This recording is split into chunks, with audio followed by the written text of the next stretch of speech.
Rightio. So this is the second part of market failures. All right, and I kind of went a bit fast there, so hopefully I haven't gone too fast for you. So just let me know if I'm just belting through this too quick. Okay.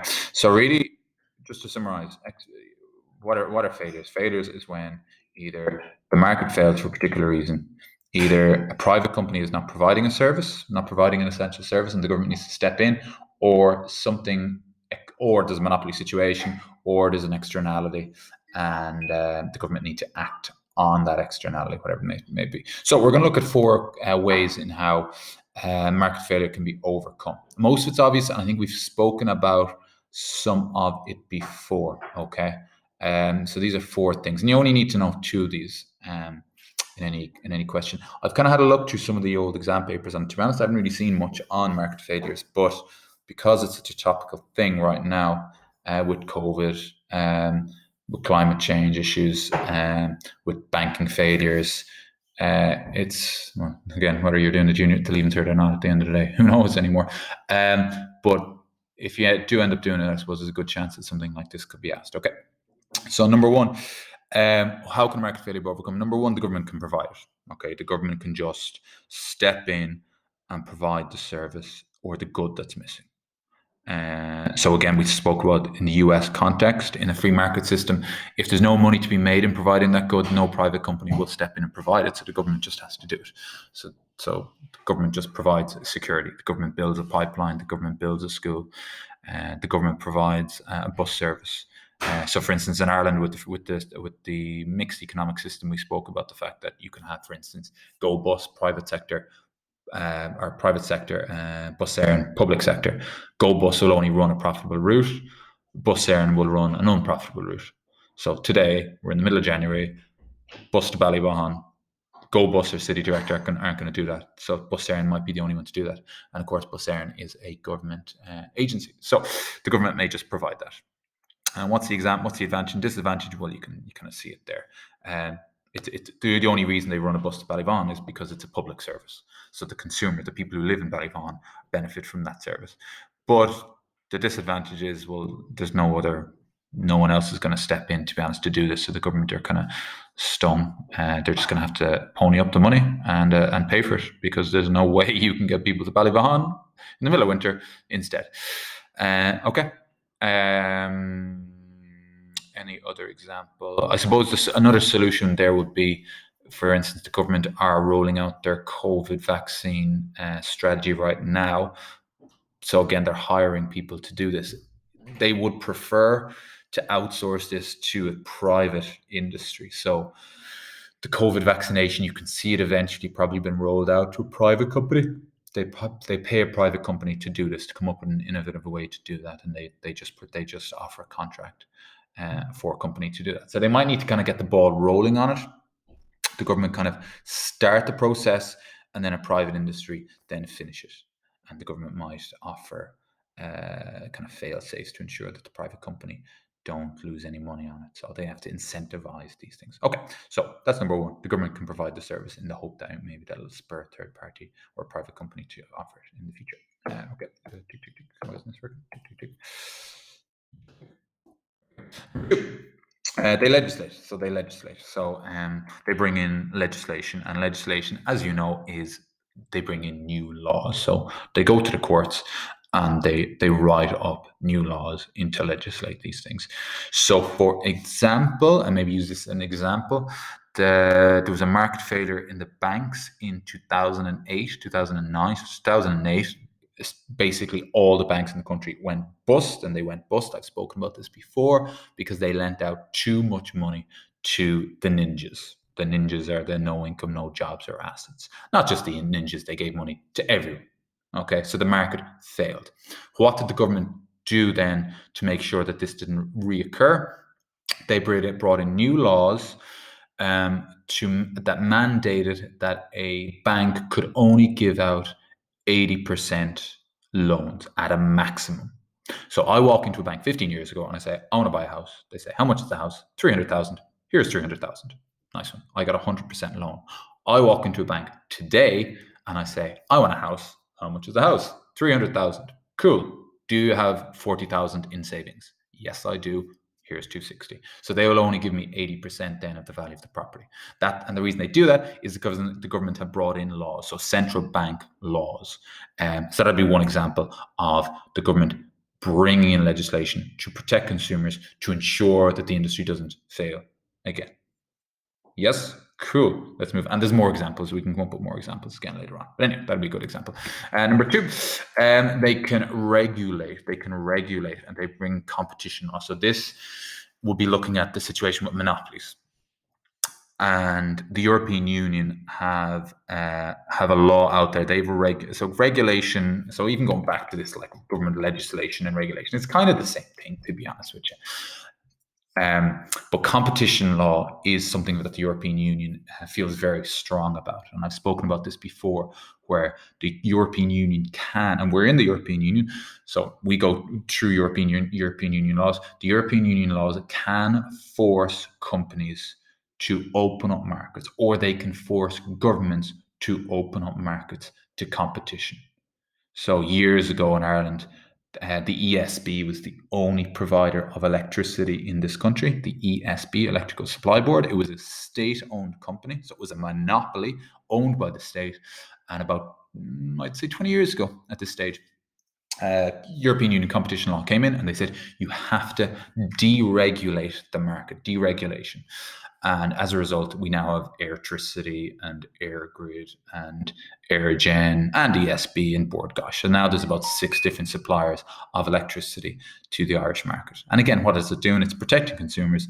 It's allowing us to get the best price competition as well. But it's also forcing those firms to innovate, to make better products. And we spoke about this when we looked at the characteristics of a monopoly. Okay. The only problem is it may make an oligopoly situation kind of emerge, which means it can be trickier then for smaller companies to compete. So you look at the mobile phone market in Ireland, you look at the retail market in Ireland. You can open it up to competition, but if there's 5 or 6 big companies dominating the market, then that can be a disadvantage. Okay. Next one is deregulation. So deregulation is when you kind of remove the laws. It's when you remove the restrictive laws on an industry. Deregulation. So there's regulation, which might be necessary, but then you might say there's actually too many laws, and all of these laws are like stifling innovative practices. So what you can do that. So for instance, you remove. So for instance, let me think. Deregulation. Let's give a good example of that. Over in the States, for instance, during Donald Trump's presidency, there was a lot of deregulation. They cut a lot of red tape and bureaucracy by said there's too many laws in there protecting the environment, for example. Donald Trump was famous for this. So he said there's too much laws trying to protect the environment, which stifle job growth. So if there's too many laws out there and there's too much paperwork and there's too many contracts and there's too many things for you to sign and ensure you're abiding by, it can stifle growth. So what a lot of governments do is they will say, okay, we'll deregulate this a little bit and we'll allow for the market to kind of decide itself. Best example I can tell you in Ireland. Okay, good example in Ireland. Maybe use this as an example. The taxi industry was deregulated about 20 years ago. Again, you can see they're all about 20 years ago in the same time. So 20 years ago in Ireland, for you to actually own a taxi, you had to buy a taxi license. And that license, believe me, this is true, will cost about £80,000. £80,000 for you to operate a taxi. There was only so many licenses. There was like 3,000 licenses in the whole country. And they did that to protect the industry, but it didn't protect consumers because we used to get fleeced then.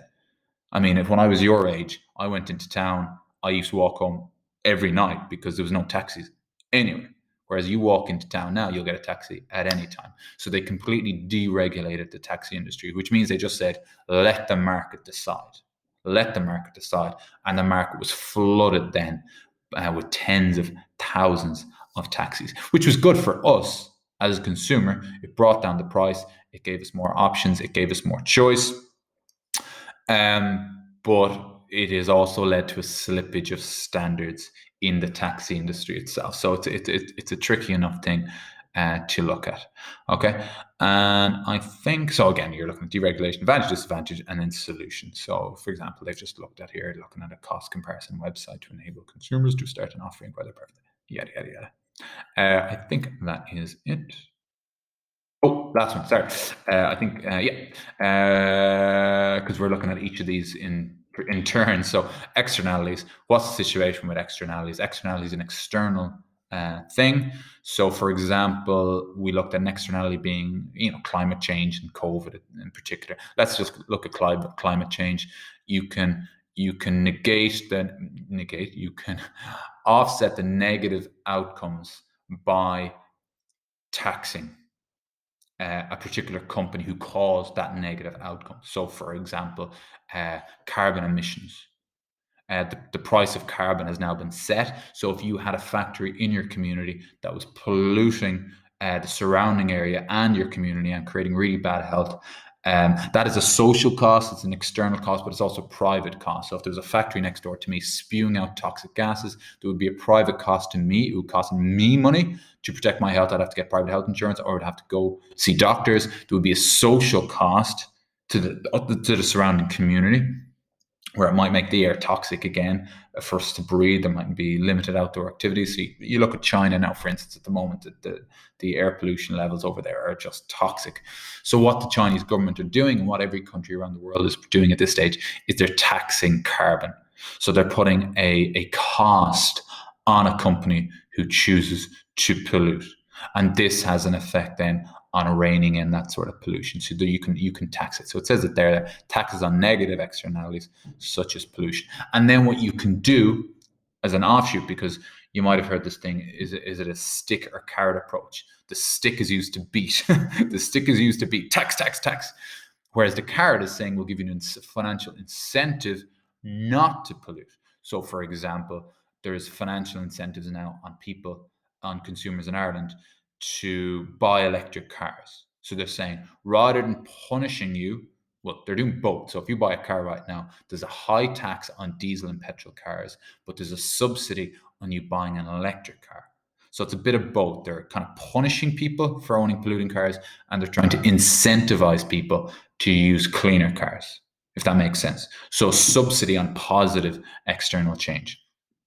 The only problem there in this country is a lot of electric cars are quite expensive. So you're essentially saying, here, rich people have more money to buy your lovely, clean electric car. Okay, so that's taxation.